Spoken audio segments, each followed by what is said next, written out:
जय श्री कृष्णा, जय श्री राम। आज हम भगवद गीता के अध्याय 2 के 61वां श्लोक से प्रारंभ करेंगे। 61वां श्लोक में कहते हैं श्री कृष्ण भगवान कि कहता है जो सारे इंद्रियों का संयम करके भक्ति योग में लगकर मेरे परायण हो जाए, जो इस प्रकार इंद्रियों को वश में करके अपनी बुद्धि को मुझ में एकाग्र करता है, वही मनुष्य है ना, स्थिर बुद्धि है। कहने का मतलब ये है, श्री कृष्ण भगवान कहते हैं कि जो व्यक्ति सारे इंद्रियों का संयम करके और अपने लक्ष्य की एकाग्रता में पूर्ण रूप से निष्ठ हैं, वही व्यक्ति स्थिर बुद्धि हैं, है ना? कहता है कृष्ण भावना भावित हुए बिना इंद्रियों को वश में करना असंभव है ना? क्या कहता है कि हर इंसान के जीवन का एक लक्ष्य होता है ना? तो कहता है जो व्यक्ति अपने इंद्रियों का संयम करना चाहता है, वो भगवान की भक्ति में उसको पहले निष्ठ होना पड़ेगा। आगे कहते हैं श्री कृष्ण भगवान कहते हैं कि श्री कृष्ण भगवान कहते हैं कहते हैं कि इंद्रिय विषयों का चिंतन करने से मनुष्य की उनमें आसक्ति हो जाती है, आसक्ति से काम और फिर काम से क्रोध होता है ना? क्या कहता है कि जब व्यक्ति के मन में व्यक्ति का इंद्रियाँ जब अनेक कर्मों में आसक्त हो जाता है, कर्म फलों में आसक्त हो जाता है, तो उसके जीवन में, है ना? उसका जो आसक्ति है, वह काम उसके काम जो हैं, उसकी इच्छाएँ जो है, जब पूर्ण नहीं होती, जब उसकी इंद्रियाँ तृप्त नहीं होती, तो उससे उसके अंदर काम काम की भावना उत्पन्न होती है और काम से उसके अंदर क्रोध होती है और क्रोध होने के कारण उसके जीवन नष्ट हो जाते हैं। आगे श्री कृष्ण भगवान कहते हैं कि क्रोध से मोह की उत्पत्ति होती है और मोह से स्मरण शक्ति भ्रमित हो जाती है।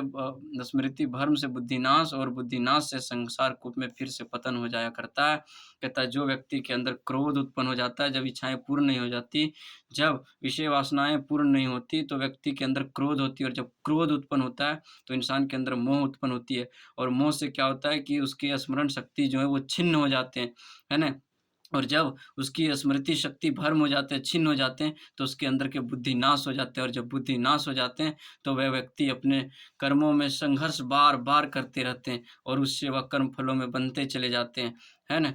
और कहता है और श्री कृष्ण भगवान आगे कहते हैं कि श्री कृष्ण भगवान कहते हैं श्री कृष्ण भगवान आगे कहते हैं कि जो पुरुष संयम का अभ्यास करते हुए इंद्रियों को वश में कर लेता है, वह पूर्ण भगवत कृपा को प्राप्त करता है और इसी प्रकार सब कर्मों के राग द्वेष से मुक्त हो जाता है। कहता है जो व्यक्ति अपने लक्ष्य के प्रति हमेशा, है ना, अपने लक्ष्य के प्रति चिंतित रहता है, जो व्यक्ति अपने लक्ष्य के प्रति, है ना, हमेशा कृष्ट रहते हैं, वही व्यक्ति सारे इंद्रियों को अपने अधीन कर सकता है ना? बिना अपने लक्ष्य की प्राप्ति के आप अपने नहीं अपने आप इंद्रियों को अधीन नहीं कर सकते, है ना? तो भगवान की प्राप्ति के लिए, है ना?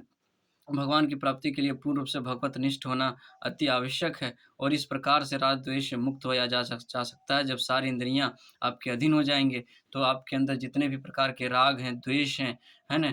जो उत्पन्न होती है, उन सारों से मुक्त हो जाएँगे। आगे श्री कृष्ण भगवान कहते हैं कि भगवत कृपा के द्वारा बुद्धि योग से युक्त पुरुष के तीनों प्रकार के दुःख नष्ट हो जाते हैं। ऐसे प्रसन्न चित्त वाले की बुद्धि भी अति शीघ्र स्थिर हो जाती है ना? कहता है जब भगवान की कृपा होती है ना?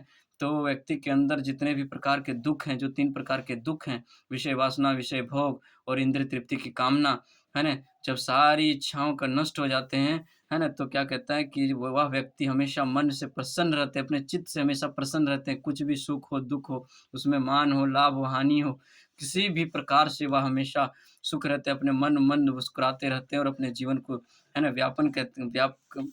जीवन को जीते हैं। आगे श्री कृष्ण भगवान कहते हैं कि भगवत है ना, क्या कहते हैं कि जो कृष्ण भावना से युक्त नहीं है, उसका चित्त वश में नहीं होता और ना ही बुद्धि स्थिर रहती है तथा जिसकी बुद्धि स्थिर नहीं है, उसको शांति भी नहीं होती। शांति के बिना सुख तो किस प्रकार से होगा? है ना? क्या कहते हैं कि कहते हैं श्री कृष्ण भगवान कहते हैं कि जिसका मन, जिसका चित्त, जिसका इंद्रिय उसके अधीन ना हो, वह व्यक्ति, है ना, किस प्रकार से बुद्धि में स्थिर हो सकता है? उसका मन कहाँ से